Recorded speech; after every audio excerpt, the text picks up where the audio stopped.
Ny fanekempinoana faharoa. Isika mino an'Andriamanitra iray, Raitsotoa, mpanao ny lanitra sy ny tany, ary ny zavatra rehetra na hita na tsy hita.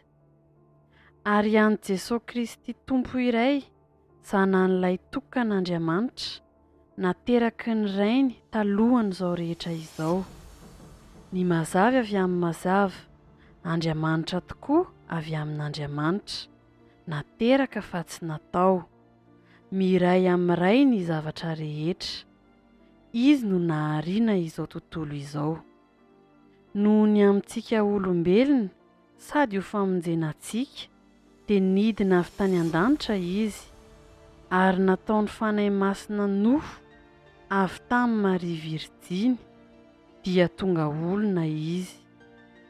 Nomboana teo amin'ny hazo fijaliana ho fanavotana antsika tamin'ny nanapahany Pôntio Pilato izy. Nijaly izy ka nalevina, nitsangana tamin'ny maty tamin'ny andro 3 araka izay voasoratra izy. Niakatra ho any an-danitra izy, ary mipetraka eo an-tanana ankavanana indray. Avy any no hiaviany indray amin'ny voninahitra hitsara ny velona sy ny maty, ary mandrakizay ny fanjakany. Isika mino ny fanahy masina, Tompo sady mpanome aina, izay avy amin'ny Ray sy ny Zanaka, ka hitsahona sy hankalazaina miaraka amin'ny Ray sy ny Zanaka. Izy dia niteny tamin'ny vavan'ny mpaminany. Isika mino ny fiangonana iray, miorina amin'ny fanambaran'ny apôstôly ary manerana izao tontolo izao.